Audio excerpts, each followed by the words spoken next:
Dobar dan svima i dobrodošli na današnji webinar. U današnjem webinaru razgovarati ćemo o GLP-1 kao novom lijeku zapravo na tržištu koji se deklarira kao lijek za mršavljenje.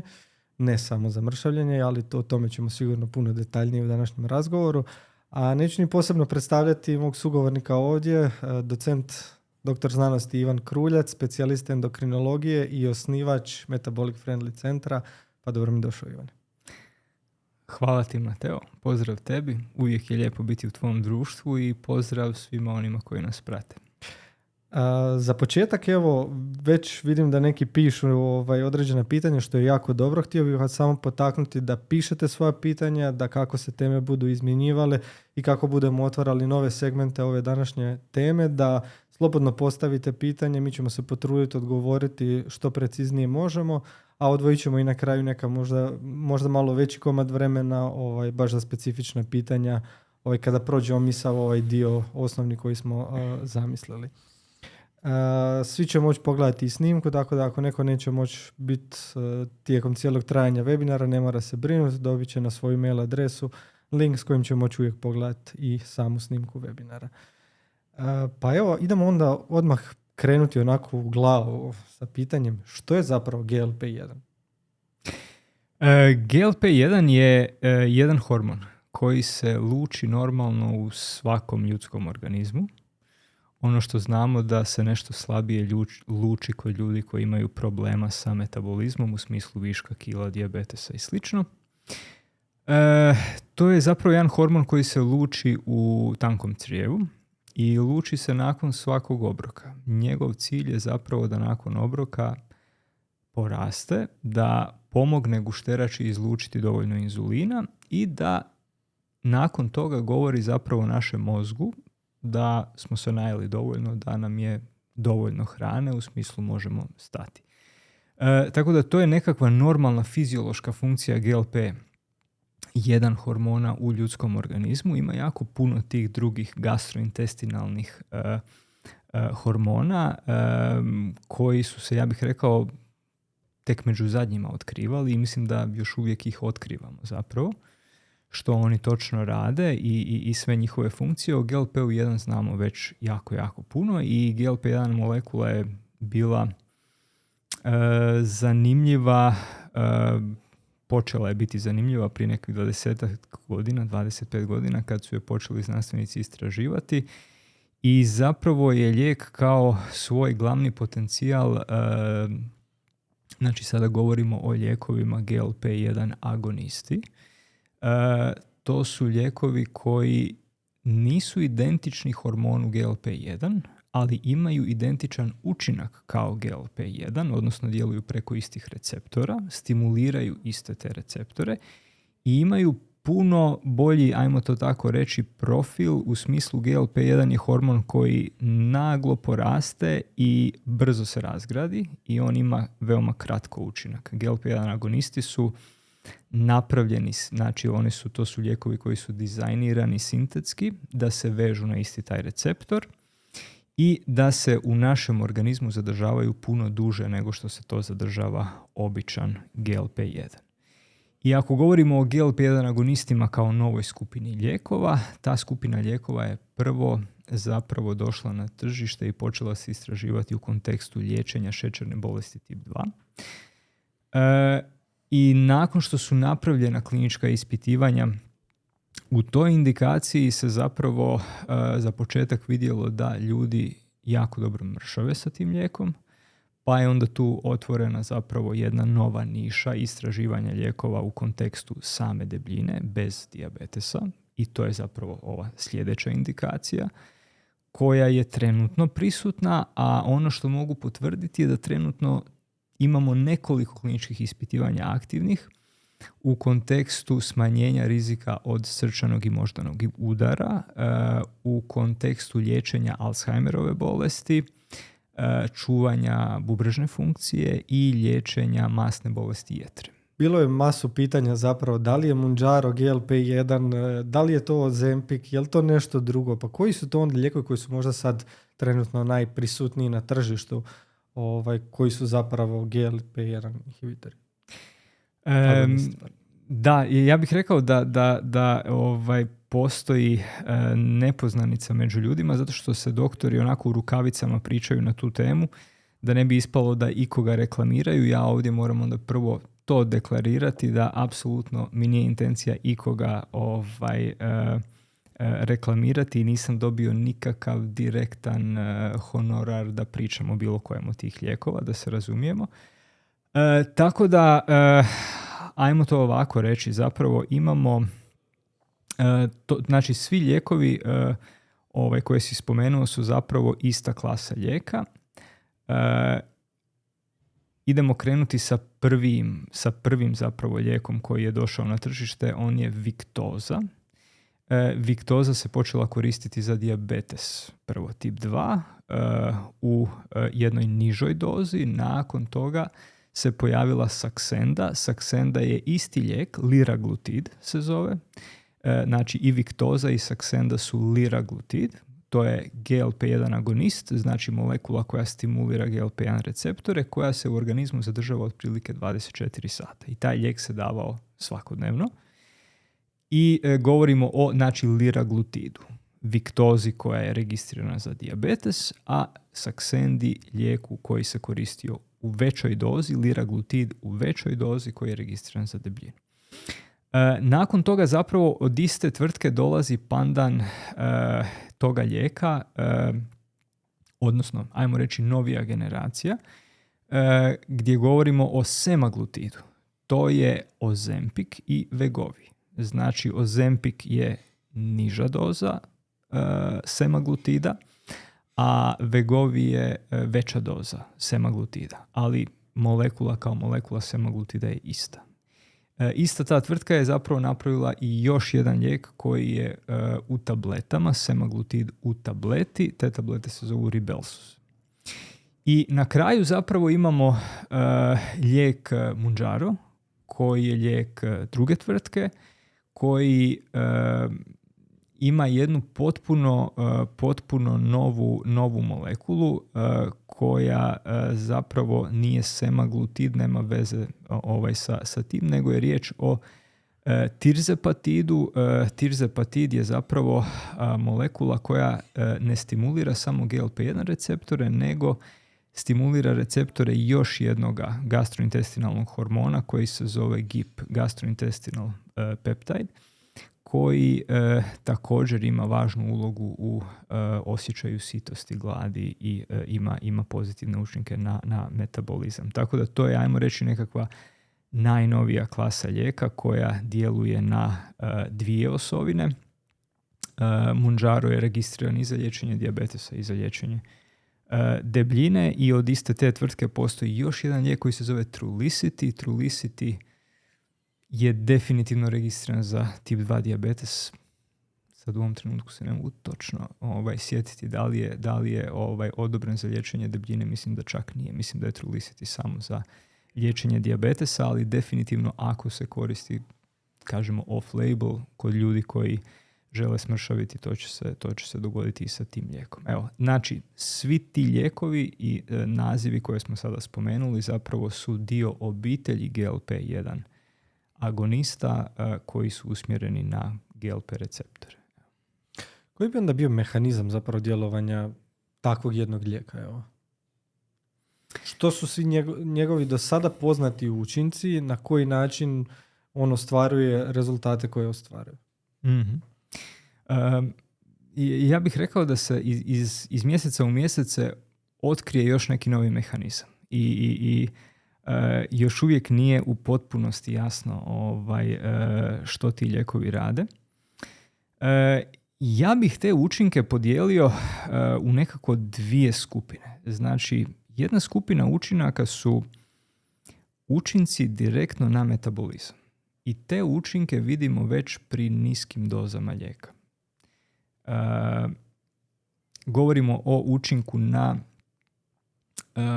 stanice masti, na mišićne stanice, na stanice jetre, pa i na stanice u gušterači koje luče inzulin i glukagon. Znači, već pri niskim dozama tih lijekova zapravo vidimo pozitivne učinke na tim metaboličkim putovima koji su, ja bih rekao, dosta dobro istraženi u nekakvim akademskim manjim studijama i koji nisu, znači ti učinci nisu toliko ispitivani u ovim velikim kliničkim ispitivanjima zbog kojih su ti lijekovi došli na tržište. Tako da, službeno govoreći o tim metaboličkim učincima znamo nešto manje i u pravilu ljudi o njima ne govore toliko i doktori ne govore toliko, ali po meni su upravo to ti pravi učinci o kojima trebamo puno više govoriti, o kojima ćemo isto malo više govoriti, a govorim onda o učincima koji se povezuju sa visokim dozama.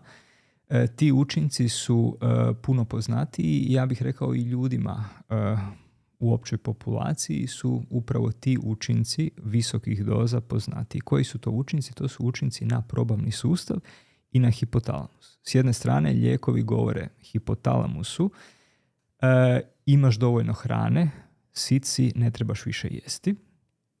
I s druge strane lijek djeluje na probavni sustav tako da usporava peristaltiku i pražnjenje želuca. Tako da se hrana u želucu zadržava puno duže kada uzimamo lijek. Tako da imamo jednu zgodnu kombinaciju gdje obrok kojeg smo pojeli prije 12 sati je još uvijek u želucu, u smislu još uvijek smo siti, plus imamo još feedback u hipotalamusu gdje lijek kaže sit si, hrane ima dovoljno.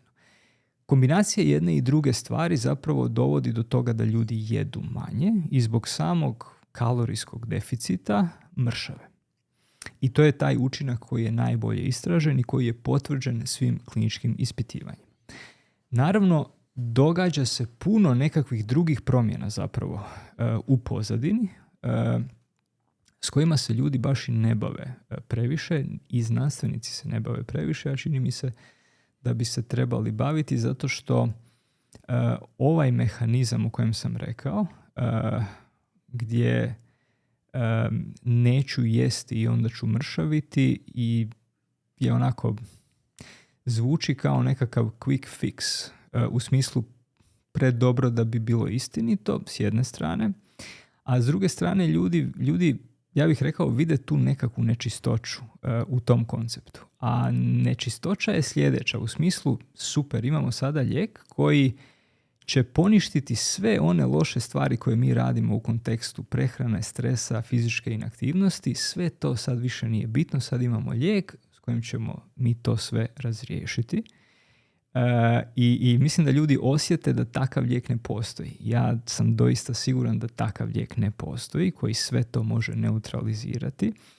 Ljudi nekako priželjkuju da se takav lijek otkrije. Ja sam siguran da se nikad neće otkriti i oni ljudi koji isto tako osjećaju da se neće otkriti, nekako ih malo žulja taj pojednostavljeni koncept, pa onda malo gunđaju oko samog lijeka. Iako čak i kada se koristi u tim visokim dozama, lijek ima jako puno pozitivnih učinaka o kojima ćemo isto detaljnije malo pričati, pa ćemo nekako sve to još bolje razjasniti. Prije nego što uđemo zapravo u doze koje su prilagođene za koju skupinu, koje su možda indikacije ili to, ono što siguran sam mnoge zabrinjava, a to su određene kontraindikacije zbog kojih ljudi možda ne mogu uzimati taj lijek, nije im preporučeno uzimati lijek ili liječnici jednostavno odbijaju propisivati taj lijek ako osoba ima XY dijagnozu ili neko stanje. Pa koje bi to možda bile alarmantno za koje možemo reći sa sigurnošću da pacijent ne bi smio uzimati, za koje možda ne bi trebao ili trebao bi možda razmisliti, pratiti nešto i što bi bilo to što bi se pratilo? Pa ja bih onda prvo počeo s tim koje jesu indikacije zapravo kada službeno doktor opće medicine čak može preporučiti taj lijek.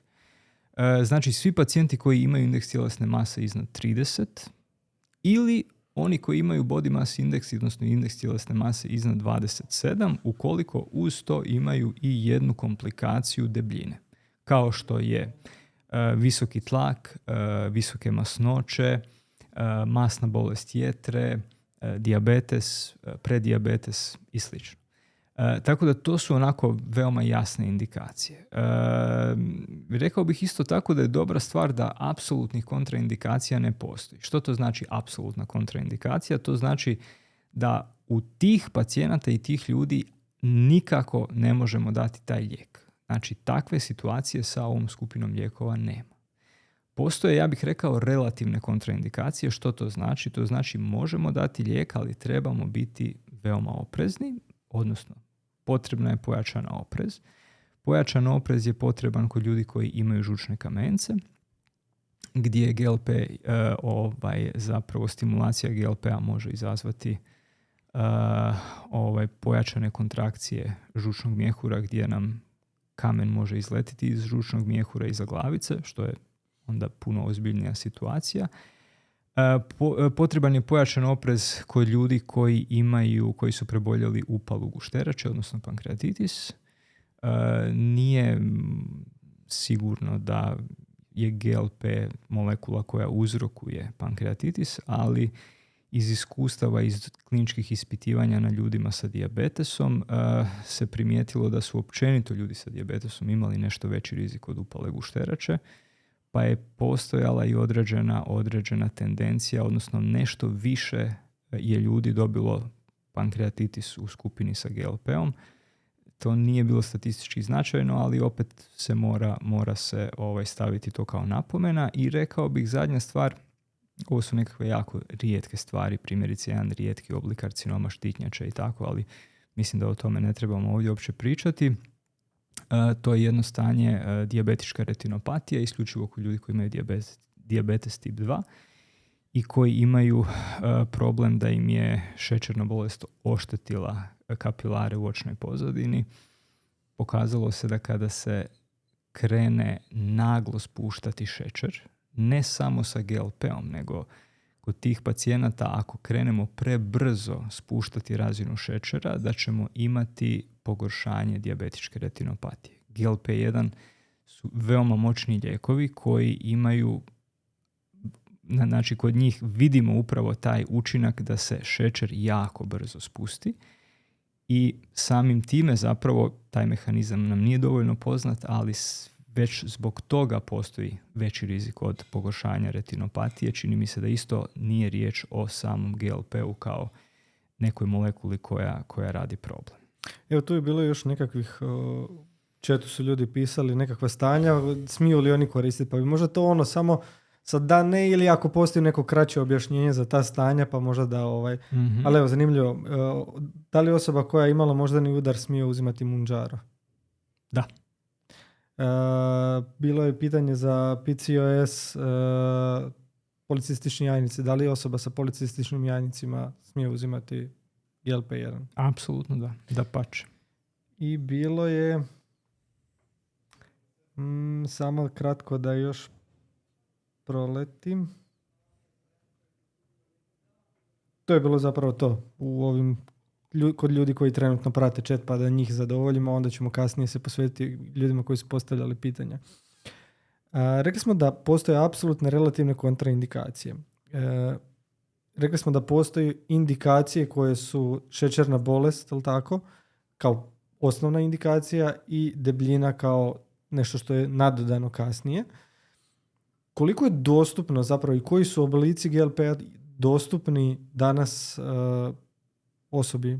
Ja ću doći sad u ljekarnu i kupit ću. I kako ide put zapravo do dolaska, službeni zapravo put do dolaska do lijeka? Evo, to je isto bilo nešto što su pacijenti, što su osobe često pitale u pitanjima. Da, trenutno znači lijekovi koji su odobreni i koji se mogu u Hrvatskoj kupiti su najstariji Saxenda, kojeg ljudi nekako više i ne koriste. Mounjaro je trenutno, ja bih rekao, lijek koji se najviše koristi, zato što se u kliničkim ispitivanjima pokazao kao da ima najsnažniji učinak. I naravno Wegovy koji je tek nedavno došao na tržište i nisam zapravo još ni sam siguran koliko se on u Hrvatskoj propisuje i koristi. Moramo isto tako reći da jako puno ljudi koristi Ozempic kao off-label primjenu lijeka. To nije nešto što bismo, ajmo reći, službeno poticali, ali ja ću otvoreno pričati o tome. Mislim, imamo identičnu molekulu, znači semaglutid u Ozempiku, semaglutid u Vegoviju. Ista je molekula, apsolutno je sve isto, tako da mislim da je ovo isključivo regulatorna stvar. Nema apsolutno nikakve zapreke da se Ozempik ne bi mogao koristiti i za liječenje debljine. Ono što je stvar je da je doza drukčija. U smislu doza semaglutida koja je preporučena za liječenje debljine je 2,4 mg, a u Ozempiku imate 1 mg maksimalno. Tako da ne može, znači ako koristite Ozempik za liječenje debljine, ne možete doći do te najveće preporučene doze. Druga je stvar da li nam je ta maksimalna doza uvijek i potrebna. To je sad nešto o čem ćemo malo više pričati. Ali da, znači to je, ja bih rekao da dosta ljudi još uvijek koristi Ozempik u toj off-label primjeni gdje na bijeli recept, takozvani privatni recept, pacijenti mogu isto tako lijek dobiti. Ja bih rekao da, kao što sam rekao na početku, koje su indikacije. Znači, ako pacijent ima povišen indeks tjelesne mase, praktički može dobiti lijek bez ikakve obrade. To možemo tako zaključiti. Ja nekako ne favoriziram taj pristup. Veoma je banalan.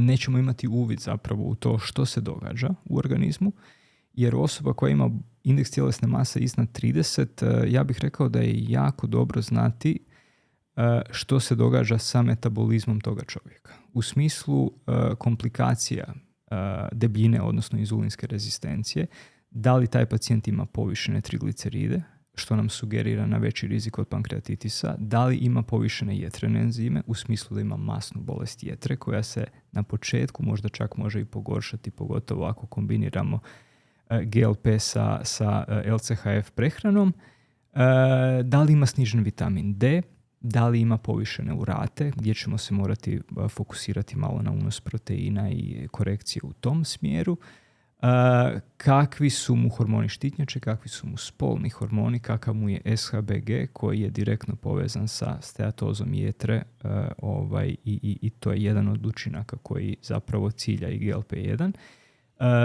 Tako da mene kao endokrinologa zanima više stvari i ja doista volim vidjeti kako svi ti sustavi, svi ti putevi u organizmu funkcioniraju. Zašto me to zanima? Zato što ako nešto krene po zlu, ću znati dati odgovor pacijentu. S druge strane, moći ću i intervenirati i potpomognuti možda još neki drugi put ako vidim da je problematičan. Primjerice, dobro je uvijek dodati vitamina D koji će imati pozitivan učinak na inzulinsku rezistenciju samo po sebi. Neki ljudi će imati jako nizak testosteron ili spolne hormone ili SHBG. Nekima ćemo možda vidjeti da suvišak inzulina blokira pretvorbu T4 u T3, pa ćemo možda htjeti intervenirati u tom smjeru hormona štitnjače. Sve to što govorim čisto iz vlastitog iskustva. Službeno, kako stvari stoje, praktički lijek možete dobiti, znači pričalo se u Americi da bi se moglo dobivati i takozvani over the counter bez recepta, na kraju se nije išlo u tom smjeru ipak, ali veoma je, ja bih rekao, pojednostavljena priča oko GLP-a, što mi se čini da i nije baš dobro i mislim da je dobro razumjeti cijelu tu priču, jer ćemo onda imati i bolje rezultate, manje nuspojava, moći ćemo u jednom trenutku prestati uzimati lijek. To su sve sad neka druga pitanja koja se postavljaju kada krenemo priču veoma jednostavno, u smislu, super, znači dođete kod doktora, on vam da recept i to je to za... I gubite XY kilograma za 3 mjesečno. mjeseca ste 10 kila lakši, to je to. Ali nakon toga onda krenu neka pitanja. U smislu, jel mogu ja... Prije nego što krenemo u taj dio prekida uzimanja i kako ući u to što bezbolnije, što jednostavnije, što kvalitetnije, ono što bih ja nekako probao sumirati u tom cijelom, što mi moramo pratiti kod osobe koja je na GLP-1 nije bitna ni doza, nije bitna indikacija, što mi moramo pratiti od recimo laboratorijskih parametara i možda nekih drugih, ne samo laboratorijskih, ali nekih drugih dijagnostika u kojem vremenskom periodu. Ako recimo kažemo za 3 mjeseca korištenja GLP-1, bilo bi dobro napraviti te nalaze kako bismo vidjeli nešto. Koji su to onda nalazi?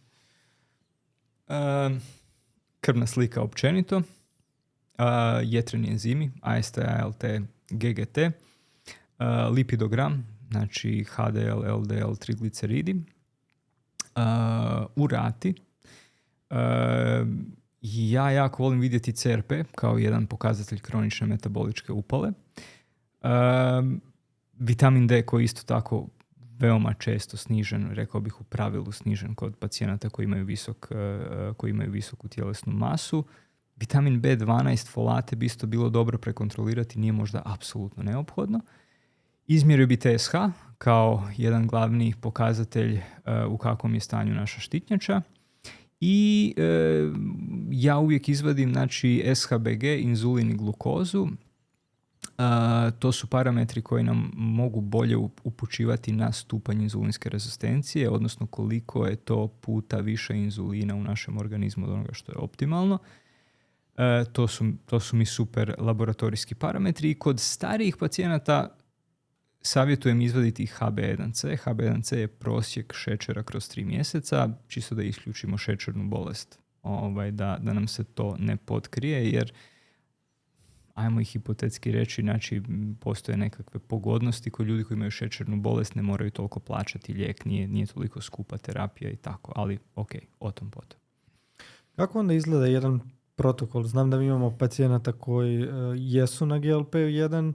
Kako izgleda jedan optimalan protokol u smislu koje bi možda bile doze, u kojim vremenskim okvirima, koji bi bio očekivani gubitak kilograma i možda kakav je odnos cijelog tog procesa na postojeću inzulinsku rezistenciju koju smo prije toga utvrdili? Da, mislim da je to pravo pitanje i mislim da ćemo sad baš krenuti u srž problema i u bolje razumijevanje cijele priče.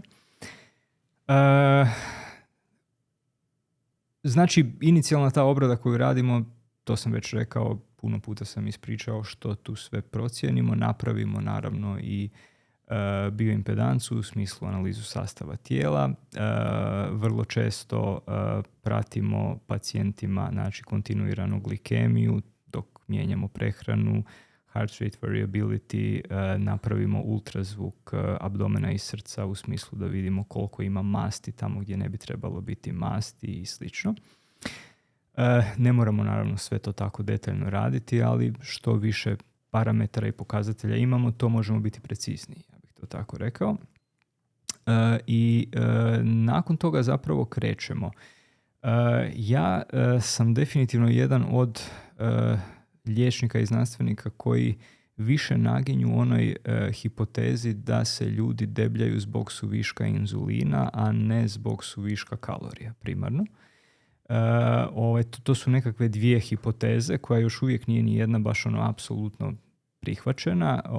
Jedan je ovaj dio gdje kao jedem previše pa se debljam, a drugi je ipak onako uključuje neke druge stvari i zapravo stavlja naglasak na inzulin. Čini mi se da nam to objašnjenje da nam može dati puno bolju sliku zapravo o tome što se događa.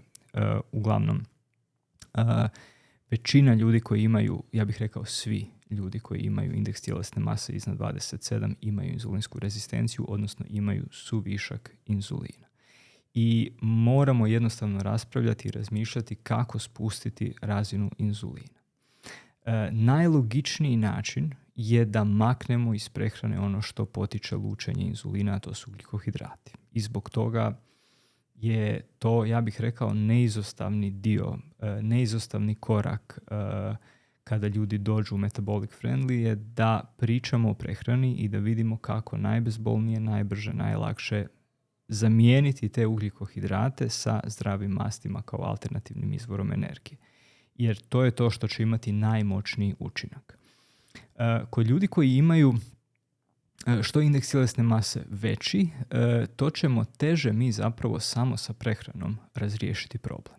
Jer kod tih ljudi koji imaju visok body mass index, znači kod njih imamo problem u barem drugih dodatnih 20 puteva metaboličkih i jednostavno, mislim, u teoriji se može sve to razriješiti prehranom i smanjenjem stresa, ali praktično vidimo tu problem. I doista su nam tu lijekovi jedan zgodan alat s kojim si možemo pomoći i s kojim možemo imati jedne onako snažne učinke na taj problematični metabolizam koji stvara previše inzulina.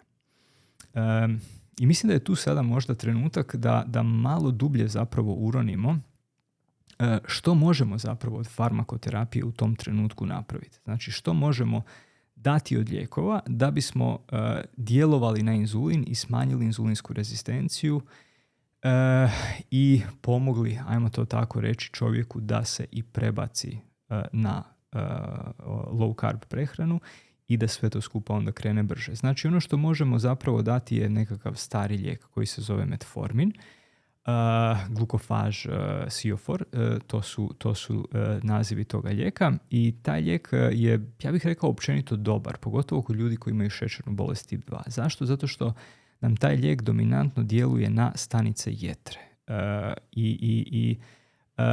Stanice jetre su ponajviše problematične baš kod ljudi koji su razvili šećernu bolest tip 2, gdje dolazi do prekomjernog otpuštanja šećera iz jetre i zalike šećera iz jetre, gdje nam metformin ima odličan učinak i zapravo na taj način ostvaruje glavninu svoga metaboličkog učinka. Nakon toga imamo jedan drugi lijek koji se zove pioglitazon, koji nije nešto tako popularan zato što on je zapravo i najpotentniji lijek koji će nam pojačati učinak inzulina na receptore. Tako da kratkotrajno čak se ljudi mogu nešto sitno i udebljati sa tim lijekom i mogu pojačano nakupljati vodu. Tako da lijek nekako, iako je odličan, ima učinak i na jetru, i na mišiće, i na stanice masti, a sva ta 3 tkiva su nam jako, jako bitna zapravo kod ovih ljudi. Pioglitazon će imati dobar učinak i ja ga doista ponekad i koristim kod ljudi koji nemaju baš veliki višak kilograma, ali imaju problem sa metabolizmom.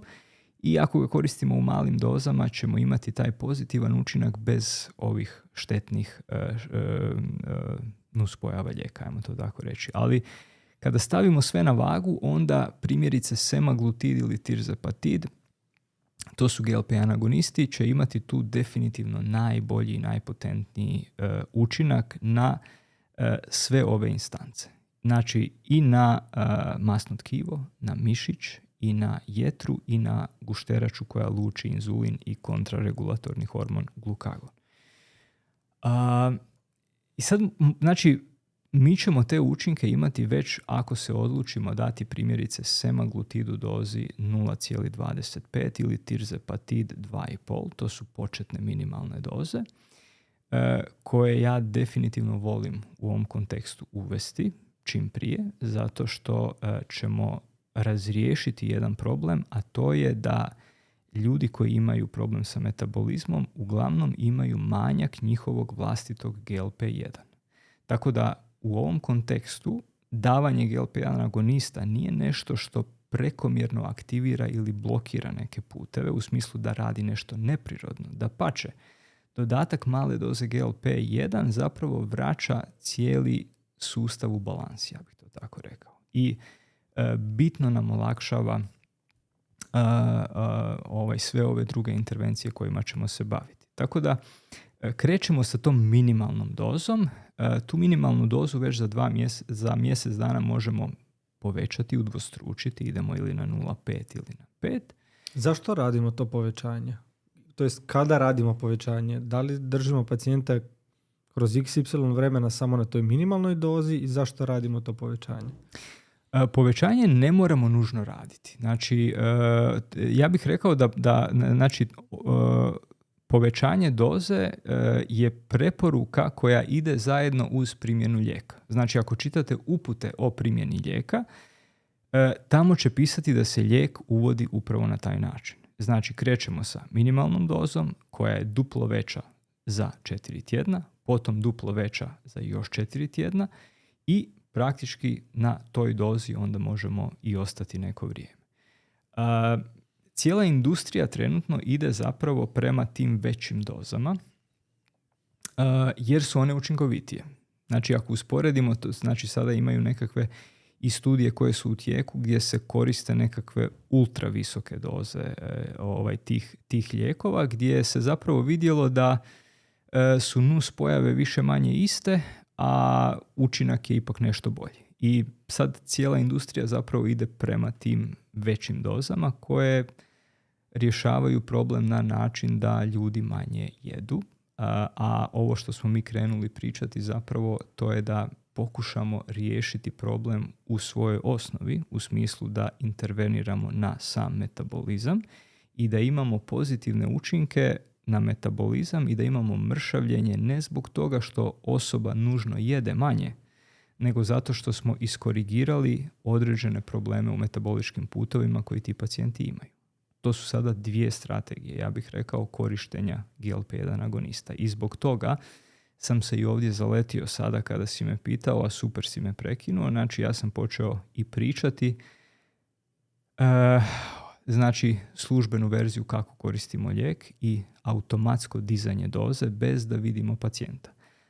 Apsolutno je logično to dizanje lijeka malo produžiti, u smislu ostaviti pacijenta na toj minimalnoj dozi barem 2 mjeseca, pa nakon toga popričati, vidjeti kakav je učinak lijeka, napraviti bioimpedancu, osnovne nalaze, barem one koji su bili problematični na početku, i nakon toga onda vidjeti i dogovoriti se zapravo s pacijentom i koja su njegova očekivanja, da li je ovo dinamika s kojom je on zadovoljan.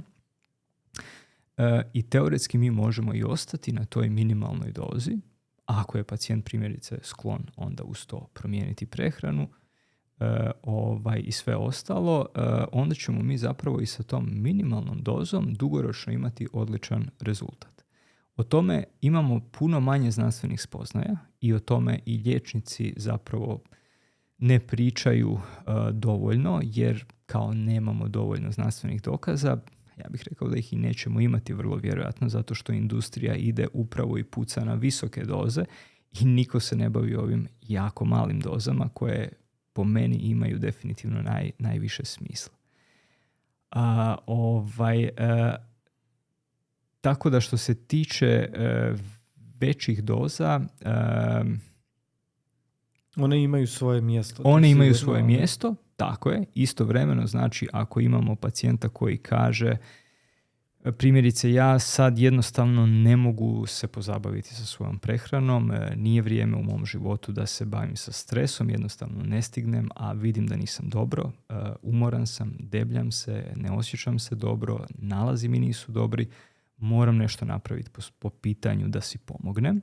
Da li u tom kontekstu ići sa ovim lijekovima ili ne? Moj odgovor je apsolutno da. Zato što u tom slučaju će pacijent imati puno više koristi od nekakvih rizika i definitivno ako je to slučaj da pacijent ne može se baviti nikakvim drugim stvarima, on ide na visoke doze i on će sa tim visokim dozama smršaviti primjerice za 3 mjeseca 10 kila, za 12 mjeseci možda 15, ajmo to tako reći. Ono što se postavlja pitanje što onda? Isto tako, nakon 12 mjeseci, ako pacijent ostane na lijeku, neće biti nekakvog jojo efekta. U smislu neće pacijent, odnosno neće lijek izgubiti svoj učinak. Znači lijek dok god se koristi u dozi koju ga pacijent uzima, tjelesna masa će biti stabilna i ona će biti na toj razini i vidjet ćemo pozitivne učinke i na inzulinsku rezistenciju, i na srce, na jetru, na bubrege, na mozak. Pacijent će se bolje osjećati. Tako da definitivno imamo puno pozitivnih učinaka i u toj varijanti. Ono što se postavljaju, to su nekakva pitanja sada. koja ljudi isto postave, mogu li prestati uzimati lijek i do kada tako. E sad, ako nismo adresirali niti jedan drugi problem, odgovor je do vijeka. Znači, ako nismo promijenili ništa drugo u vašem životu, nego smo samo uveli lijek, učinak koji je poželjan ćete imati dok uzimate lijek. U trenutku kada prestanete uzimati lijek, vrlo brzo će se stvar vratiti na početak. Pitanje je hoće li možda čak biti i nešto lošije od onoga što je bilo na početku. Zašto? Tu sada dolazi i postaje aktualno pitanje mišićne mase i činjenice da lijekovi potiču gubitak i masnog tkiva i mišića. I sad, ako imamo tu situaciju da je pacijent smršavio 20 kila, znamo da je od tih 20 kila 25 do 40% zapravo mišićne mase. Ako on, znači to znači da je u tom periodu on izgubio 5 do 10 kila za mišića, a ako prestane uzimati lijek i ponovno dobije tih 20 kila, on neće dobiti 20 kila masti i mišića, nego će dobiti 20 kila masti, nažalost.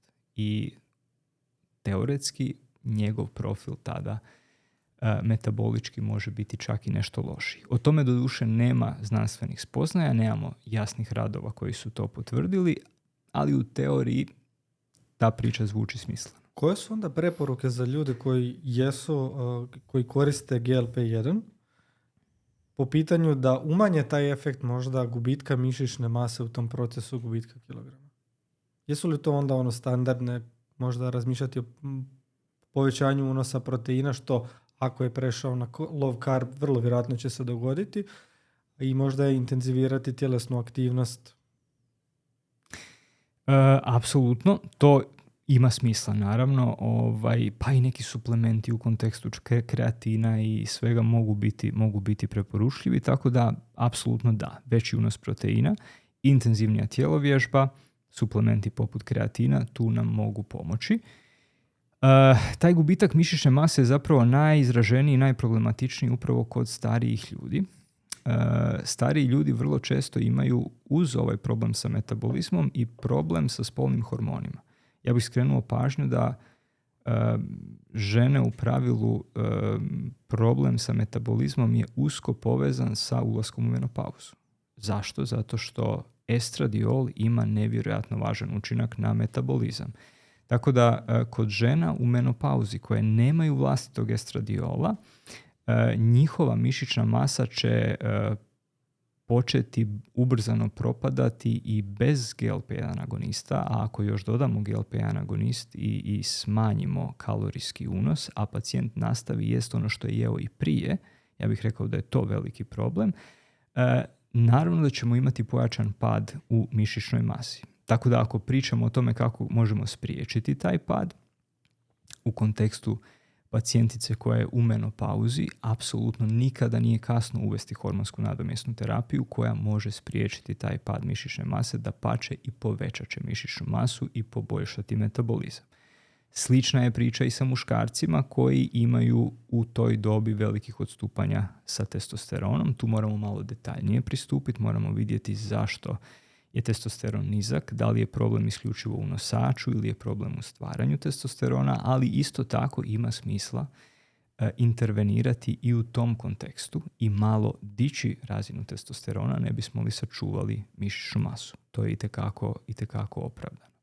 I sad, čisto da adresiram i ovo što sam rekao, znači koji je zapravo problem sa mišićnom masom? Znači, ako mi nismo osvijestili činjenicu da trebamo promijeniti nešto u prehrani, što je glavni uzrok zašto je osoba i zapravo završila sa problemom metabolizma, ta osoba će nastaviti jesti po starom. Znači ona će jesti uglavnom hranu koja je bogata ugljikohidratima, koja zajedno sa tim ugljikohidratima ima dosta masti i zasićenih masnih kiselina i omega-6 masnih kiselina koje su nam loše u kontekstu inzulinske rezistencije. Zašto? Zato što pacijent odnosno osoba jede uglavnom procesuiranu hranu, ono što nam je najlakše zauzeti.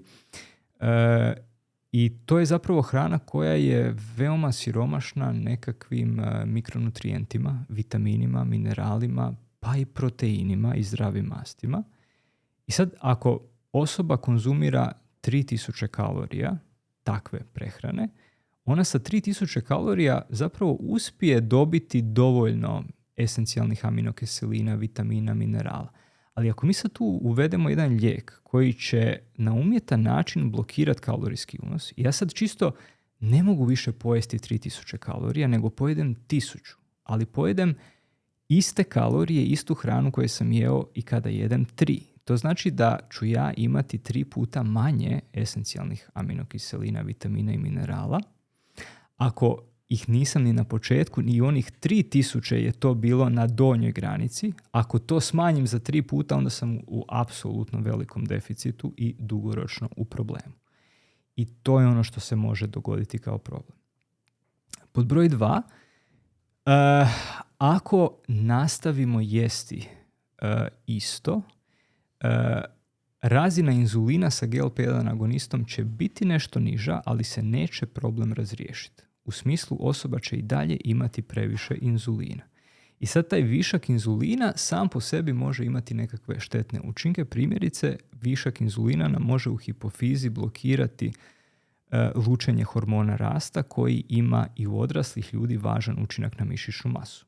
Pa možemo zbog toga imati problem. Isto tako, višak inzulina sam po sebi blokira lučenje estradiola u žena i testosterona u muškaraca na razini jajnika, odnosno testisa, gdje ako imamo suvišak inzulina, imat ćemo i taj problem da ćemo imati nešto manje spolnih hormona koji su nam isto tako važni.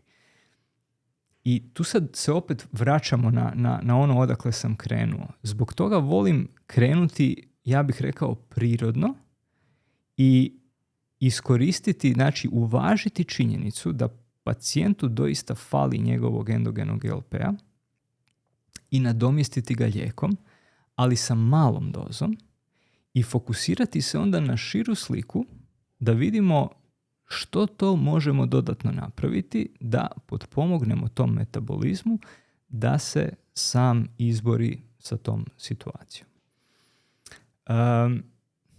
Jedna isto tako zanimljiva stvar, to kad sam pričao sad sa našom doktoricom Barišić, koja mi kaže radimo kontrolne bioimpedance pacijentima i vidimo da u bioimpedanciji za one koji nisu upoznati s bioimpedancijom, mjerenje sastava tijela. Ok, znači bioimpedancija je metoda kojom mjerimo sastav tijela, znači procjenjujemo koliko je masti, mišića, vode u organizmu. Kada krenemo sa GLP-1 agonistom, pacijenti mršave, ali prije svega zapravo izgube vodu, znači postanu na neki način dehidrirani, ajmo to tako reći. I prati se taj pad, znači i masti i mišića. Ono što je jedna jako bitna stvar zapravo sa GLP-om je da pada nam količina visceralne masti. I tu ću sad reći jednu zanimljivost, znači to je jedna jako zapravo korisna stvar za znati i tu nam GLP-1 agonisti jako puno pomažu.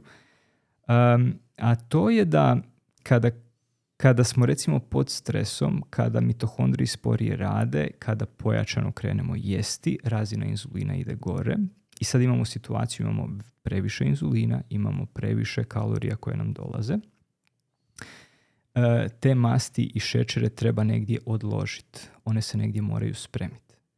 Organizam može napraviti 3 stvari zapravo, odnosno može napraviti više stvari, ali ako su mišići aktivni, onda će mišići potrošiti energiju. Najbolji mogući scenarij, znači kalorije uđu u mišiće i spale se i to je to. To vrlo često nije slučaj i onda zapravo moramo negdje odložiti i taložiti te kalorije, oni se talože u mastima. Mast se može povećavati, količina masti se može povećavati na 2 načina, tako da raste volumen jedne stanice masti ili da se umnoži broj stanica masti. Ovaj prvi način je zapravo jako loš. Koji će se koristiti jako ovisi o genetici. Primjerice, U Aziji imamo ljude koji imaju velike stope dijabetesa, šećerne bolesti, iako nisu tako pretili, kao recimo osobe u SAD-u. Ali imaju puno više dijabetesa. Zašto? Zato što njihova genetska predispozicija kaže da ako jedem previše kalorija, taložit ću kalorije u mast na način da povećavam veličinu jedne masne stanice. Što se onda događa? Stanica buja, raste i dođe u jednom trenutku toliko naraste da membrana počne pucati i masne kiseline počnu curiti u krv. Zajedno sa masnim kiselinama curi u krv i neke druge stvari koje još jako loše djeluju na samu inzulinsku rezistenciju, gdje se zapravo onda drastično pogoršava inzulinska rezistencija i pogoršava se cijeli taj začarani krug. Ono što je jedna super fora stvar je da GLP-1 agonisti, isto tako i low carb prehrana, mogu zapravo potaknuti rast novih masnih stanica i mast koja se nakupila u ovim velikim, ogromnim, nabujalim stanicama zapravo se redistribuira i prebacuje se u nove masne stanice. Na to taj način... ali to se događa i sa visceralnom masti, znači onom oko organa, ona kasnije prelazi, jel tako, u potkožnu. Znači, to je ono što se događa. Znači, količina visceralne masti, znači masti u abdomenu, koja buja dominantno zbog toga što stanice rastu, a ne zato što se množe. I zbog toga nam je ta visceralna mast toliko problematična. U smislu može dobiti dijabetes i može imati inzulinsku rezistenciju osoba koja nema povišen indeks tjelesne mase. A ako ima previše visceralne masti, imamo problem. Zato što visceralna mast buja upravo na taj katastrofalno loš način. I imamo tu situaciju zapravo da kada krenemo sa GLP-om, ali isto tako kada krenemo sa bilo kojim drugim režimom koji će nam spustiti razinu inzulina, zapravo imamo tu redistribuciju masti gdje ćemo mi imati sličan udio masti, ali ta mast neće biti na istom mjestu. Odnosno, pretočit će se iz visceralne, tamo gdje ne bi trebalo biti, u potkožnu, gdje nije toliko problematično. Tako da to je jedan jako, jako bitan učinak pozitivni GLP-a koji će se dogoditi i sa jako malim dozama, pogotovo ako spustimo razinu inzulina sa prehranom. Znači, sve ovo skupa neće biti dovoljno moćno ako nismo spustili inzulin sa prehranom. I zbog toga službene smjernice uopće ne govore da se trebamo pretjerano baviti prehranom, nego usput kažu promjena životnog stila, što god to značilo. I ti sada imaš tu situaciju da pacijent kada kreće sa 0,25 ili 2,5, što je minimalna doza, ako nije ništa drugo primijenio, zapravo neće imati taj pozitivan učinak o kojem smo sada pričali. I mi tu onda da bismo vidjeli taj učinak moramo ići prema većim dozama. S druge strane, to je odličan trenutak kada imamo pomoć lijeka koji će nam i smanjiti apetit, koji će imati puno drugih pozitivnih učinaka i sad ako ćemo još uz to primjerice spustiti inzulin sa promjenom prehrane, onda ćemo napraviti odličnu stvar. Zašto? Zato što primjerice, ako nam je inzulin povišen i ako nam ostane povišen, on nam blokira ketogenezu. Ketogeneza zapravo znači da organizam počinje energiju dobivati iz masnih kiselina, odnosno ako ima pojačano nakupljene rezerve masti, on će zapravo početi dobivati energiju razgradnjom te nakupljene masti. Te razgradnje neće biti ako nam je inzulin visok, a bit će nam visok ako nastavimo jesti po starom prehranu. I sad, ako napravimo to da promijenimo prehranu, spustimo razinu inzulina, sa dodatkom GLP-a idemo u blagi kalorijski deficit, u smislu nismo više toliko gladni, ne treba nam više ni toliko kalorija, odjednom imamo uredan inzulin na nekakvih 1600-1700 smo kalorija, znači samo blagi deficit, i to su kalorije dominantno iz proteina i zdravih masti, mi zapravo imamo jako lijepi pad tjelesne mase, ali ne samo pad tjelesne mase, nego imamo regeneraciju apsolutno svega i svih drugih metaboličkih puteva. Imamo redistribuciju masti, znači miče se masti iz visceralne u subkutanu.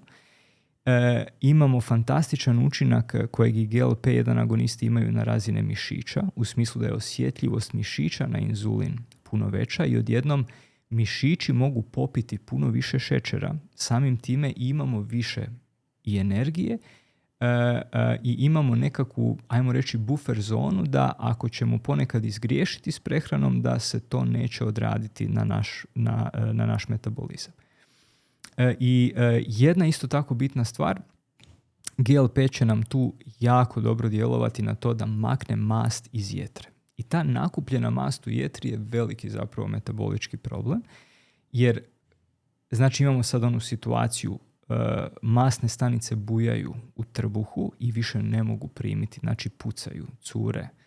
I organizam zbog genetike ne može umnožiti broj masnih stanica, a osoba i dalje nastavlja raditi po starom. Ono što će se dogoditi da će se ta mast krenuti taložiti u jetri. I to je zapravo jako loša situacija, jer kad se pojačano nakupi mast u jetri, onda imamo aktivaciju sljedećih nekoliko problema i kaskada koji će nas još lakše zavrtiti u taj začarani krug. Ono što će jetra u tom trenutku napraviti kada je prepunjena sa masti, krenut će pakirati tu mast u čestice koje zovemo trigliceride.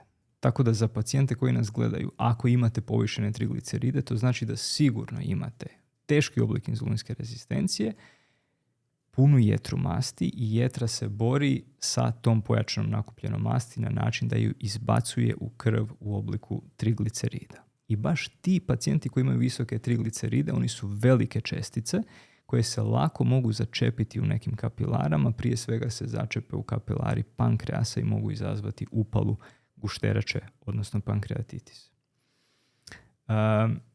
I sad kažem, kao što sam rekao, GLP ima fantastičan učinak na sve ove stvari, a ako smo paralelno s tim spustili razinu inzulina sa prehranom, onda ćemo imati zapravo odličnu tu početnu kaskadu gdje ćemo imati jače mišiće, manji apetit, više mišićnih stanica i redistribuciju masti.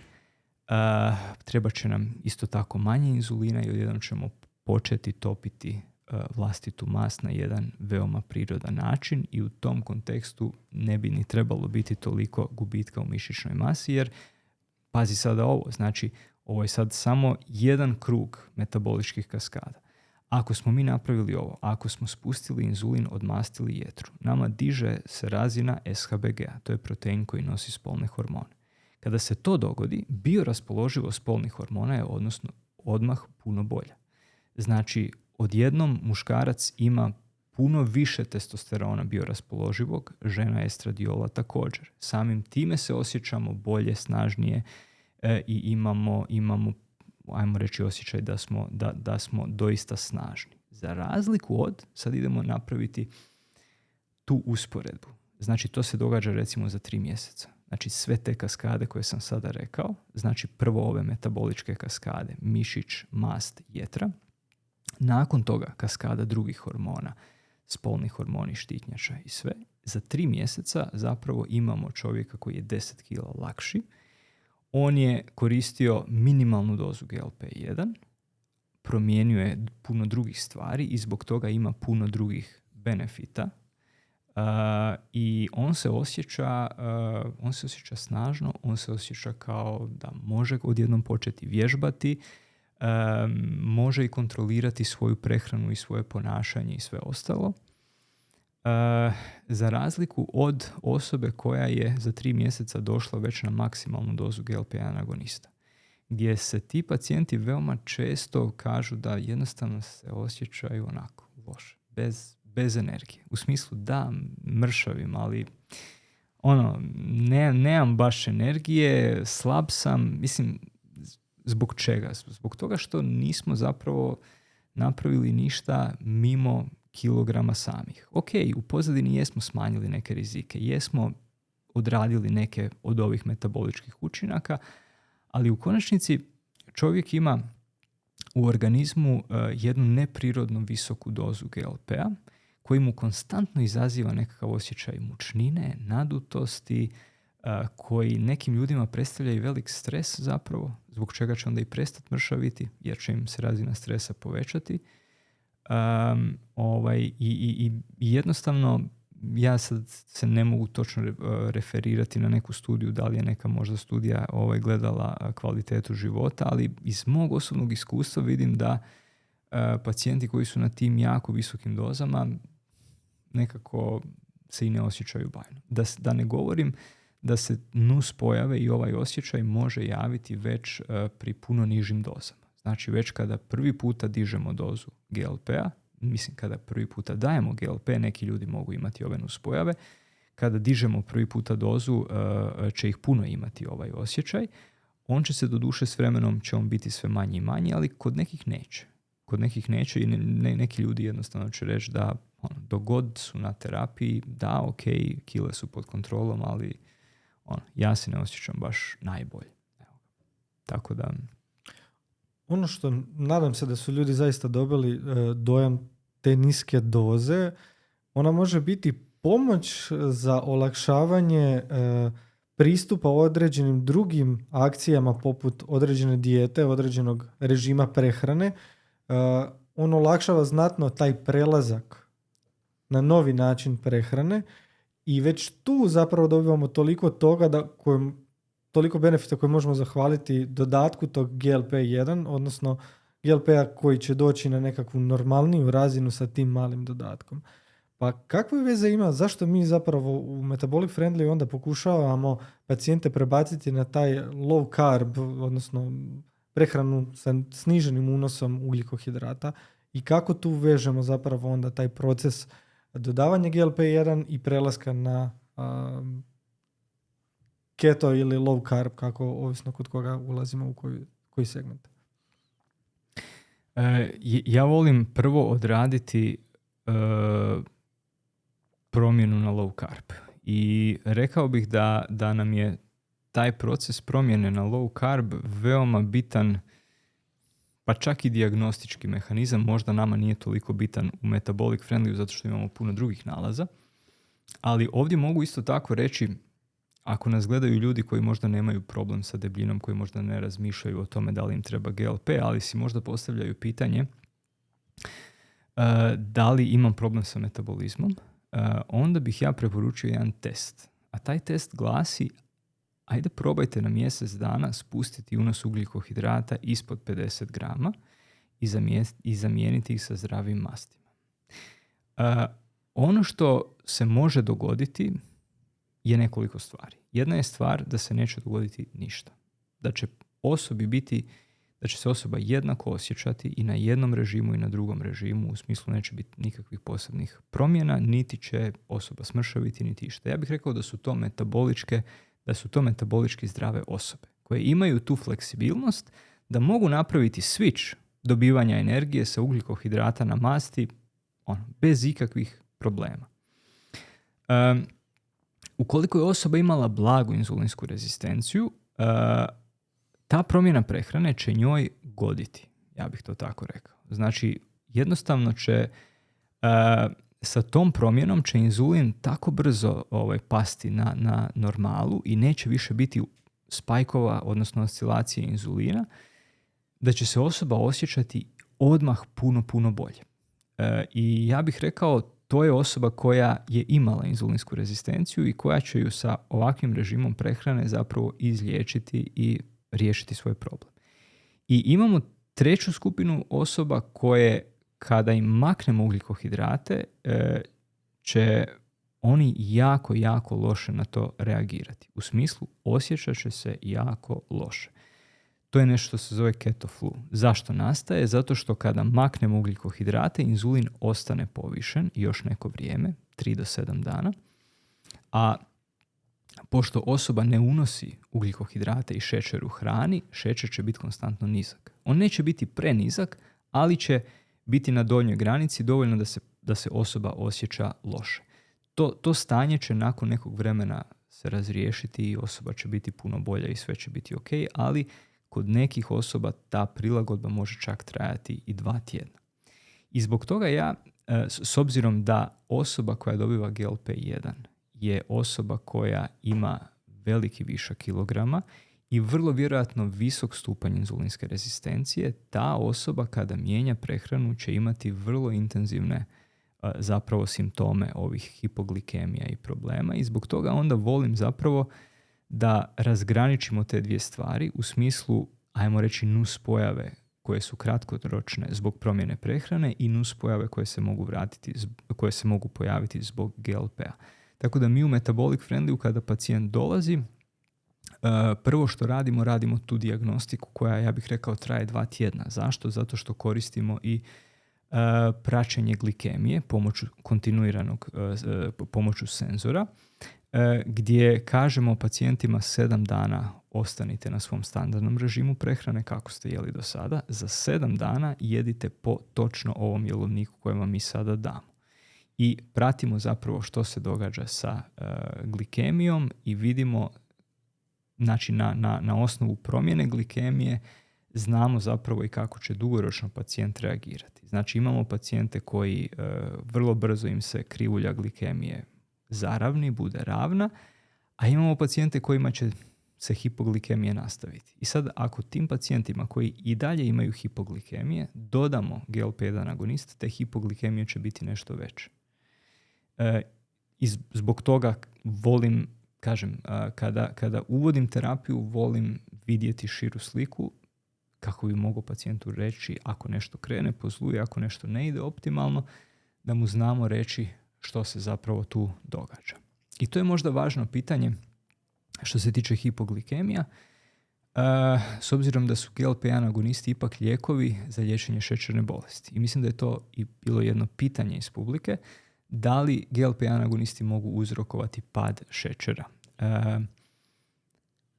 Odgovor je i da i ne. Sad ću to pojasniti. Znači, GLP-1 agonisti ne mogu pojačati lučenje inzulina do te mjere da uvedu osobu u tešku hipoglikemiju. Što se može dogoditi recimo ako uzmemo 20 jedinica inzulina. To se ne može dogoditi. Ali će GLP-1 agonisti vrlo brzo poboljšati osjetljivost na naš inzulin kojeg luči naša gušterača.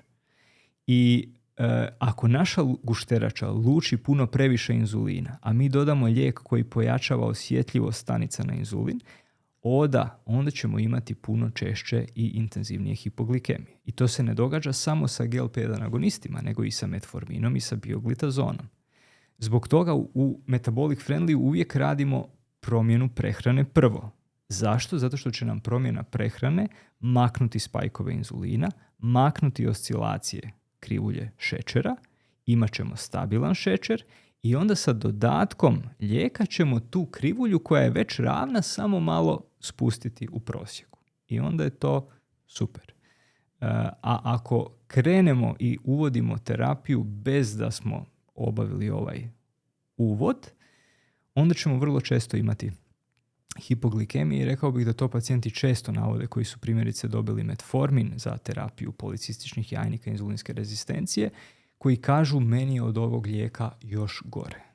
U smislu slabo mi je, nemam energije tijekom dana, tresem se, znojim se, ne osjećam se dobro. To je upravo to. Zato što je lijek potaknuo reaktivne hipoglikemije, znači to je zapravo nešto što je pacijent već imao taj problem, imao je padove šećera koji su sad odjednom puno izraženiji. I ono što zapravo mislim da veliku većinu zanima oko GLP-1, znači rekli smo da postoje nekako 2 smjera u kojem može otići terapija GLP-1.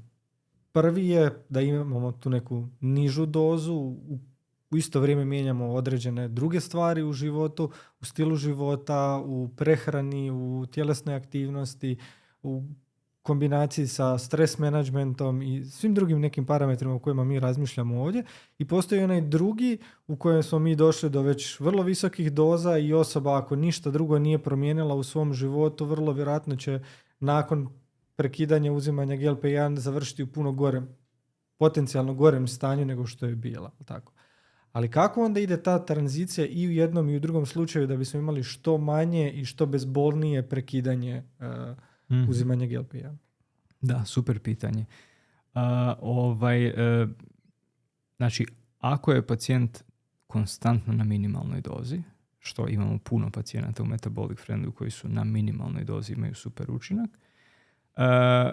mi naravno možemo odmah maknuti lijek. Znači, nema potrebe postupnog smanjivanja doze. Inače je uvijek dobro postupno smanjivati dozu. Sad, ako je ta doza išla sa 0,25 na 0,5 na 1, na 1,7, 2,4 i ako je pacijent na 2,4, a onda mi ne možemo baš reći ajde sada jedan tjedan nemoj uzeti lijek pa ćemo vidjeti šta se događa. A opet nemamo ni tu fleksibilnost da si pacijent može sam poštelavati dozu pa si dati manje lijeka zato što je pen već definiran sa dozom koja jest. Tako da imamo puno manje fleksibilnosti. To ono što bi bilo dobro vidjeti je da kažemo ok, na 2,4 si super, ajde sad probaj mjesec dana smanjiti dozu na 1 da vidimo šta se događa.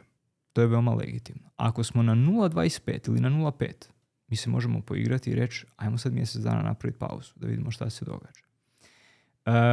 Ono što će se vrlo vjerojatno dogoditi da će pacijent nakon mjesec dana još imati stabilnu tjelesnu masu. Ono što se može dogoditi da nakon toga odjednom kilogrami krenu gore. Ono što će pacijent vidjeti prvo zapravo je da mu se vratio apetit i da mu je teže izdržati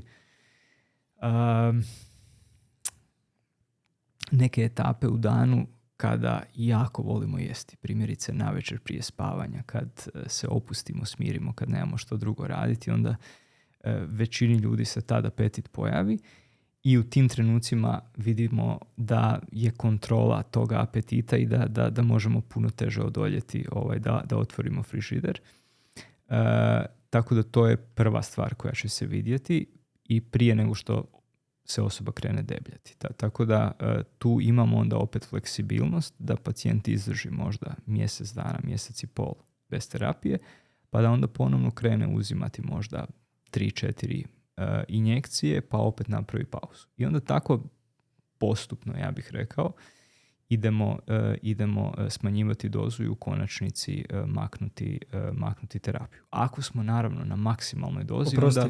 Da. Oprosti, prije nego što krenemo sa silaska ove maksimalne doze i tog procesa, ono što bih ja htio istaknuti ovdje, a što znam da se jako dobro odrađuje u Metabolic Friendly, a to je ta kontinuirana podrška i od strane nutricionista, ali i tog kontinuiranog mjerenja glukoze gdje mi pratimo tog pacijenta kroz taj vremenski period. I u trenucima kada pacijent prekida na tih mjesec dana uzimanje GLP-1, on je u stalnoj interakciji sa nutricionistom, ima podršku i već je pripremljen i psihički i sa jelovnicima i sa svim drugim stvarima kako bi si olakšao taj period. Mislim da je to nešto što nekako ne bismo smjeli zaboraviti naglasiti, da je i taj dio važan u tom procesu silaska sa GLP-1. Apsolutno. Znači ono što ću onda i ja ponoviti i naglasiti da je veoma bitno u tim fazama i etapama kada spuštamo dozu GLP-1 agonista, veoma je bitna ta podrška što ćemo drugo raditi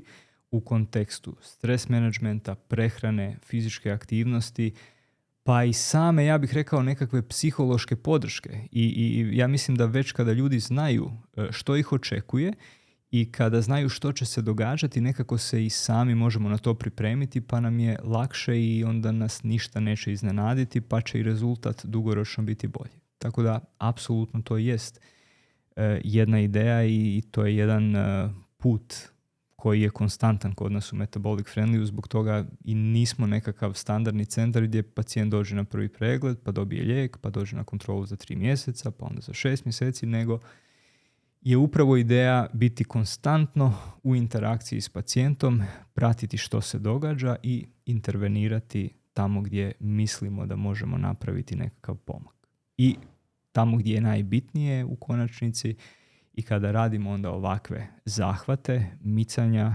lijeka, onda će i taj učinak biti, rekao bih, puno bolji i uspješniji. Sad, ja sam te prekinuo, ali da nastaviš samo sa ovim dijelom kada su na vrlo visokim dozama, kako izgleda to spuštanje. Znamo da tu treba definirati zapravo očekivanja koje pacijent ima. Ako pacijent nije u stanju u ovom trenutku se pozabaviti sa prehranom, menadžmentom stresa i svim drugim faktorima koji su na kraju doveli do tog nakupljanja kilograma, kako onda za njega prilagoditi taj proces silaska da ne bi imao taj negativni učinak? Ono što moram naglasiti da sad ulazimo zapravo u sferu koja nema nikakvih službenih medicinskih zapravo smjernica. Zato što o tome se baš i ne priča u smislu da idemo, da se mičemo s lijeka. Zašto? Zato što znamo da ćemo imati puno loših učinaka u tom trenutku, ali sad ovdje pričamo malo šire, pričamo puno opuštenije. Ja nekako uvijek idem probati prepoloviti dozu. Znači, to mi je nekakva logika. Znači, ako je pacijent na 2 mg, idemo prepoloviti na 1, pa idemo prepoloviti na 0,5, pa na 0,25, pa mičemo osobu s terapije. Ajmo to tako reći. To je nekakva dinamika. Ono što sam rekao, kažem, nemamo toliko fleksibilnosti. Primjerice, ako osoba uzima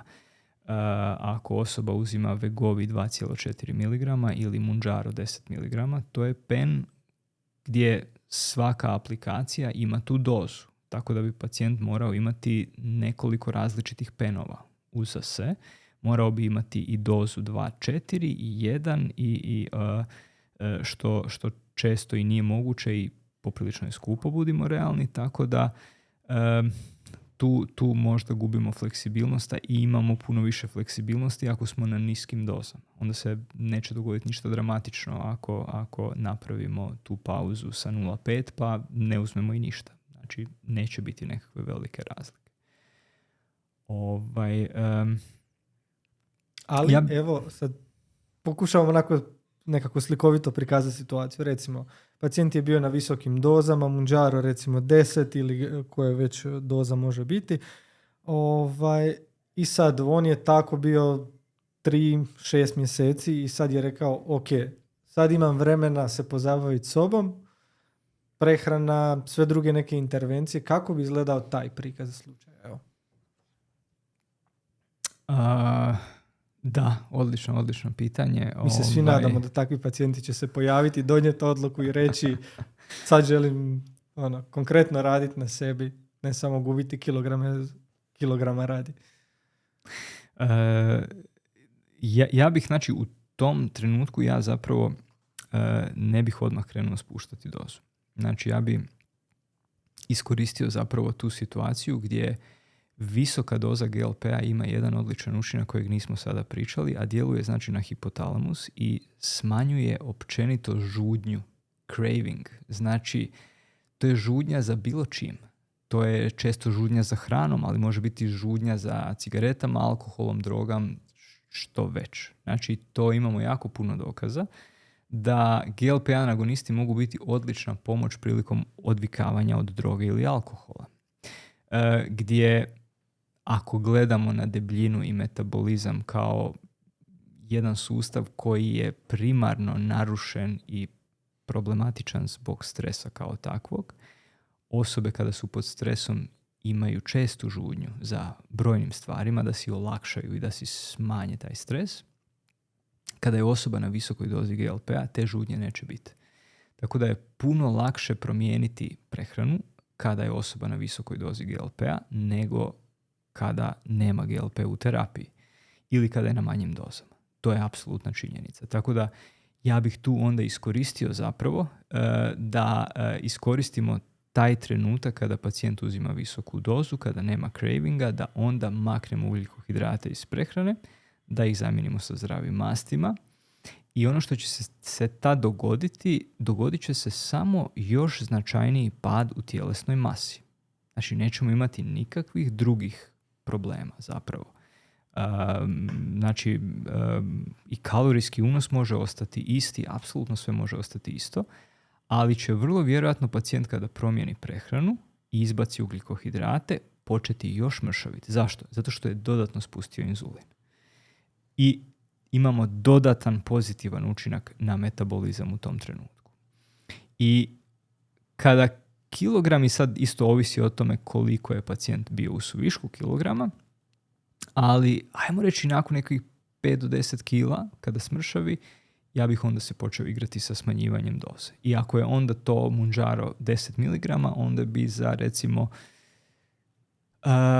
možda za mjesec, dva bi to bilo 5, pa bismo ostali na toj dozi 5 sljedeća 2 mjeseca da se i osoba privikne i da vidi šta se događa, pa bismo onda smanjivali na 2,5, pa bismo možda napravili pauzu. Znači, rekao bih da onda možemo biti malo brži, možda u intervalima od mjesec dana. Ovdje na početku ne bi bio tako hrabar, pa već iz mjeseca u mjesec mijenjao dozu, mislim da to nije dobro, ali kada je osoba dobila tu metaboličku fleksibilnost dobivamo kada spustimo razinu inzulina. Ako smo to dodatno postigli sa prehranom, onda imamo metaboličku fleksibilnost, imamo pozitivan učinak spolnim hormonima, štitnjače i sve ostalo i tu zapravo postajemo snažniji i možemo puno lakše onda istolerirati i promjenu doze GLP-a.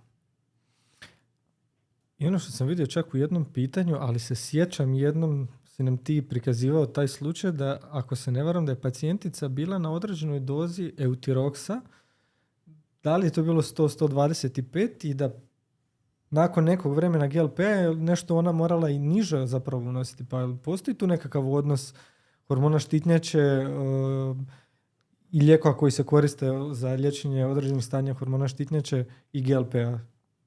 Da, a objašnjenje je sljedeće. Osoba koja uzima Eutirox 125 znači da nema štitnjaču i da uzima hormone štitnjače u tableti. Taj hormon štitnjače kojeg uzima je T4. To je inaktivni oblik hormona štitnjače koji se mora pretvoriti u T3. To je aktivni oblik koji onda ima tkivni učinak, odnosno tkivo kad ima potrebu za hormonom štitnjače će skinuti T4, pretvorit će ga u T3 odmah u tom tkivu i T3 ulazi u stanicu i ima učinak hormona štitnjače.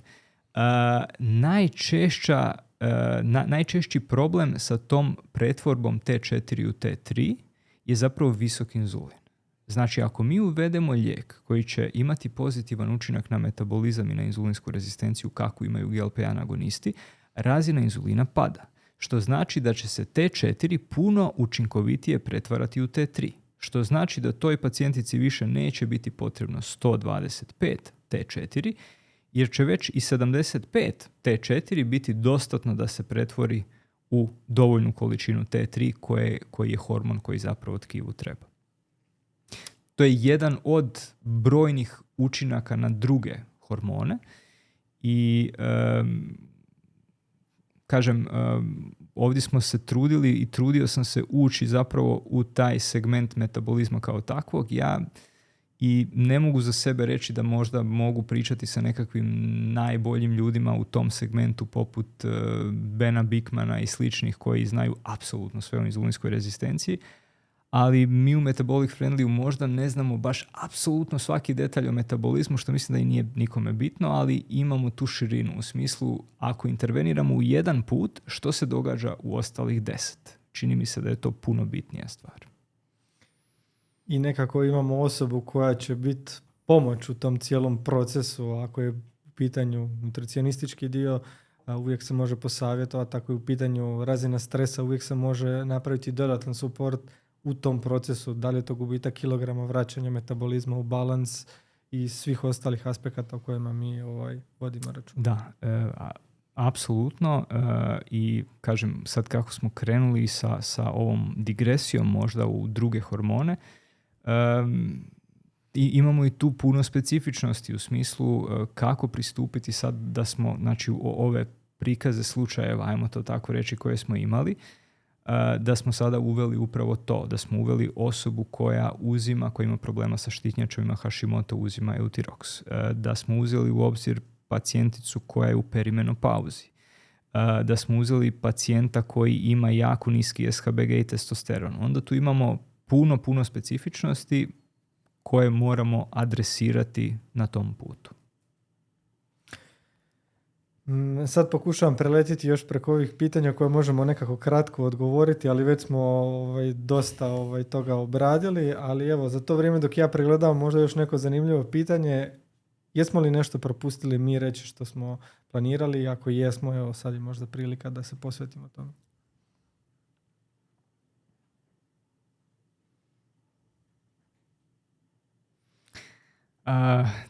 Taman sada kada bi tebi odgovaralo da ja nešto pričam. Ja sam pronašao jedno pitanje pa možemo od toga, evo kratko, mislim da ne zahtjeva neki pretjerani odgovor, a to je da li uzimati GLP-1 prije obroka, nakon obroka, za vrijeme obroka ili kako već. To je ono što ljude možda muči, evo, kao praktične primjene. Da, pa to je potpuno neovisno, ja bih rekao. Ono što smo recimo kada se pojavio liraglutid, to je ova prva varijanta koji se davao svaki dan. Onda smo tu pacijentima savjetovali da uzimaju ujutro, neovisno o obroku, ali ujutro. Zašto ujutro? Zato što ako osoba uzme lijek navečer, onda će lijek svoj maksimum imati u sredini noći. Što će se dogoditi u sredini noći? Znači peristaltika će se jako usporiti. Pogotovo ako je osoba jela obrok zadnji prekasno, hrana će se zadržavati u želucu, osoba će imati refluks i imat ćemo značajno pogoršanje gastritisa eventualno ako ga je pacijent imao, ali ćemo imati puno izraženije zapravo probavne smetnje. Puno je logičnije primijeniti lijek ujutro gdje će maksimum zapravo onda biti preko cijeloga dana, a navečer će biti manji, pa ćemo imati i taj manji učinak, imat ćemo manje nuspojava. Sa novim generacijama, znači uvijek imamo s jedne strane super stvar da možemo lijek dati jednom tjedno, da je učinkovitiji, da imamo puno prednosti, ali imamo i neke mane. To su mane gdje je potpuno nebitno u koje doba dana ćemo uzeti. Zašto? Zato što će lijek u roku par sati doći na svoj plato i na tom platovu će ostati tjedan dana. Tako da je apsolutno svejedno u koje doba dana ćemo ga uzeti, da li ćemo ga uzeti uz obrok ili ne. Apsolutno je svejedno. Možda ako ćemo sad ići ovom logikom, ako je to prva aplikacija, ili ako je prva aplikacija veće doze, ima smisla uzeti ujutro, zato što će i taj plato se postizati u sljedećih 12 sati po danu, što će možda biti osobi lakše za izdržati. Ali opet, ako će se pojaviti nuspojave, onda, nažalost, te nuspojave će biti prisutne sljedećih tjedan dana. To je opet jedna loša stvar. I zbog toga, znači, je i nekakva politika kod nas da nema povećavanja doze GLP agonista na pamet. Jednostavno moramo vidjeti pacijenta, moramo s njim popričati, moramo vidjeti kako je on podnio prethodno povećanje doze, što se događalo u tom periodu i onda odlučiti možemo li povećati dozu. Isto tako moramo i vidjeti i odvagnuti koliko je pacijent tih drugih stvari promijenio. Da li smo pri tome recimo uvodili neku drugu terapiju. Recimo fenomenalan slučaj isto koji sam neki dan imao gdje je pacijentica prestala je uzimati GLP agonist, bila je na jako maloj dozi. Smršavila je 6 kg i prestala je sa GLP-om. Rekla je kao promijenila sam prehranu i super mi je, 6 kg sam lakša, to je to, išla sam na put i nije mi bilo zgodno nastaviti s terapijom, prestala sam uzimati. Ja sam rekao, ok, ajde, ako je takva situacija, idemo probati biti još neko vrijeme bez terapije.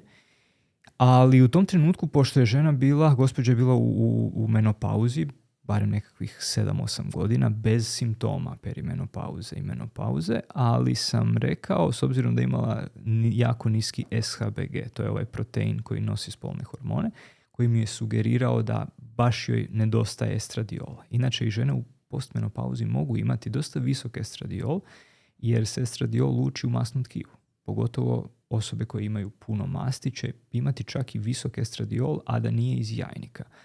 Ova gospođa i nije imala toliki problem sa viškom kilograma, tako da i nije imala svog vlastitog estradiola i zbog toga imala niski SHBG. I onda sam se odlučio uvesti hormonsku nadomjesnu terapiju I pacijentica je bila bez GLP-a, čak više nije vodila računa ni o prehrani toliko.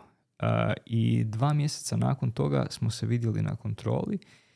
Njena tjelesna masa je bila identična. Znači nije se udebljala ni kilograma, a HOMA indeks nije bio nikad bolji nego što je bio tad. Znači početna HOMA je bila 4,5, pala je recimo na nekakvih 2,5 sa GLP-1 agonistom, a nakon uvođenja hormonske nadomjesne terapije, čak i bez pridržavanja prehrane i bez GLP-a je HOMA bila 1,7. Znači to je uredna vrijednost, sve ispod 2 je uredno. Ono što sam napravio u tom trenutku, rekao sam ok, super, ovo je i meni bilo veoma zanimljivo za vidjeti, tako da sam malo još povećao dozu estradiola jer SHBG i dalje bio nizak, tako da smo povećali dozu estradiola, ali sam joj ipak vratio i malu dozu, odnosno najmanju dozu GLP-1 agonista, čisto da imamo sve ove pozitivne učinke koje govorimo, a to je preslagivanje masnog tkiva, osjetljivost mišića i sve ostalo.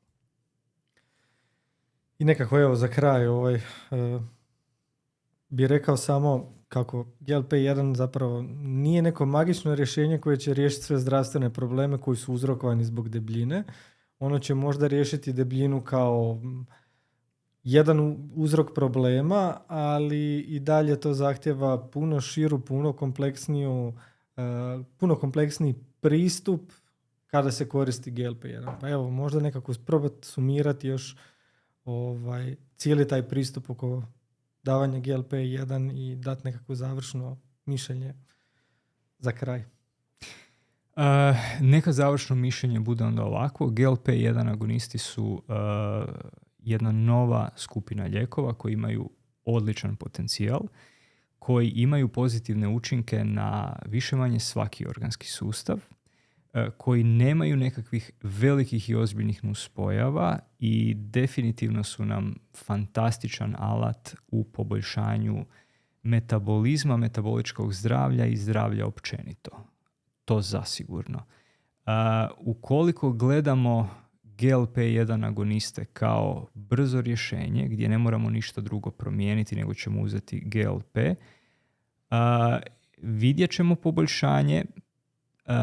Legitimno je tako razmišljati, ja bih to tako rekao, ali ćemo imati brojna ograničenja u smislu morat ćemo biti na lijeku jako dugo vremena.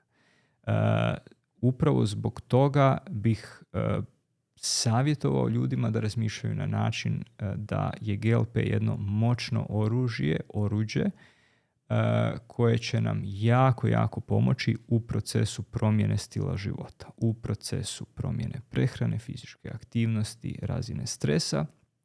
I ako tako gledamo na GLP-ove, onda gledamo na GLP-ove kao na jedno dobro oruđe kojih ćemo u jednom trenutku moći i prestati koristiti. Ja bih rekao kao štake.